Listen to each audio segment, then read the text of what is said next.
First of all, what went through my mind is how stupid am I to actually... Nasi Goreng biasa is ace. It's what all the cool cats in Indonesia eat. This fried rice dish is top-notch. Everyone loves it. It's simple, tasty, and perfect any time of day. Tuck in. The beauty of Nasi Goreng biasa is in its simplicity. You can whip it up with just a few basic ingredients. You probably already have most of them in your kitchen. Let's get cracking and make this classic dish. Here's what you need to make enough for 2 hungry people. Nasi Goreng biasa is a simple yet flavorful Indonesian fried rice dish that can be customized to your liking. Let's start with the basics. Cooked rice.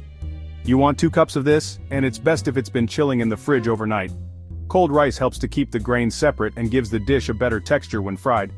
If you don't have leftover rice, you can cook some fresh and let it cool in the fridge for a few hours. Garlic. Crush up 2 cloves of this, nice and fine. Garlic adds a wonderful aroma and depth of flavor to the dish. Make sure to mince it well so it distributes evenly throughout the rice. Shallot. 1 of these, chopped up small. Just like the garlic. Shallots are milder and sweeter than regular onions, which makes them perfect for this dish. They caramelize beautifully and add a subtle sweetness. Oil. Any kind will do, but we like using peanut oil because it's got a dead good flavor. You only need a tablespoon. Peanut oil has a high smoke point, which makes it ideal for frying, and it imparts a slightly nutty taste that complements the other ingredients. Protein. This is where you can get creative. A couple of eggs, some chopped chicken, or even tofu will work a treat. If you're using raw meat, make sure it's chopped into bite-sized pieces. Eggs add richness, while chicken or tofu can make the dish more substantial. Feel free to mix and match based on your preference or dietary needs. Kecap manis. This is Indonesian sweet soy sauce, and you'll need a couple of tablespoons. It's the business. Kecap manis is thicker and sweeter than regular soy sauce, and it gives the nasi goreng its distinctive dark color and caramelized flavor. If you can't find it, you can substitute with a mix of soy sauce and a bit of brown sugar. Salt and pepper, just a pinch of each to taste. These basic seasonings help to balance the flavors. Remember, you can always add more later, but you can't take it out once it's in, so start with a little and adjust as needed, and there you have it. With these ingredients prepped and ready, you're all set to start cooking your delicious Nasi Goreng biasa. Let's move on to the cooking process.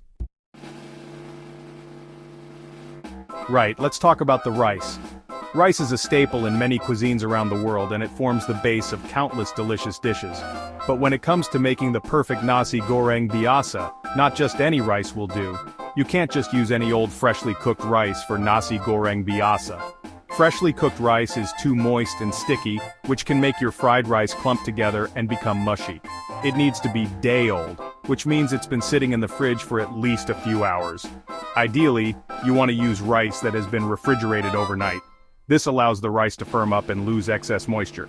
This might sound a bit odd, but trust me on this one.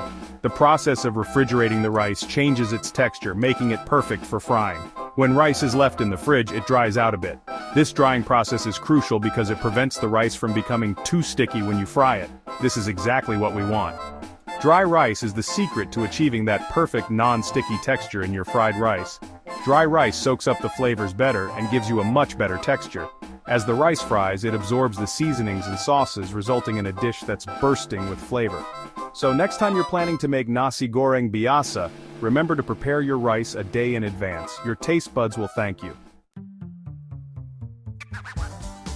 Section 4, Step-by-step cooking process. Now let's cook. We're going to make a delicious Nasi Goreng biasa, a traditional Indonesian fried rice dish. Follow along closely, and you'll have a mouth-watering meal in no time. First, get your wok nice and hot. This is crucial for achieving that perfect stir-fry texture. Once it's heated, add a generous amount of oil. You want the oil to be shimmering but not smoking. Next, chuck in the garlic and shallot. These aromatics are the foundation of our dish, providing a rich, savory base. Fry them up until they smell amazing. You'll know they're ready when your kitchen is filled with that irresistible aroma. Now, add your protein of choice. Whether it's chicken, shrimp, or tofu, make sure it's diced into bite-sized pieces for even cooking. Fry until it's cooked through. This step is important to ensure that your protein is tender and flavorful. Next, add the rice to the wok. It's best to use day-old rice as it absorbs the flavors better and has a firmer texture. Break it up with your spatula to avoid clumps. This helps in evenly distributing the ingredients and ensures every bite is packed with flavor. Stir-fry everything together for a few minutes. This allows the flavors to meld beautifully, creating a harmonious dish. Pour in the kecap manis, a sweet soy sauce that adds depth and a hint of sweetness. Mix it well to coat every grain of rice. Season with salt and pepper to taste. This final touch enhances all the flavors we've built up. And there you have it. A delicious homemade Nasi Goreng biasa that's sure to impress. Enjoy your meal. Section 5. Tips and Variations. Nasi Goreng. Biasa is all about personalizing your dish. If you like it spicy, add some chili flakes or a chopped bird's eye chili. For a vegetarian version, skip the meat and add some veggies like chopped carrots, peas, or green beans. Get creative and make it your own. Serve it up with a fried egg on top and a sprinkle of chopped spring onions.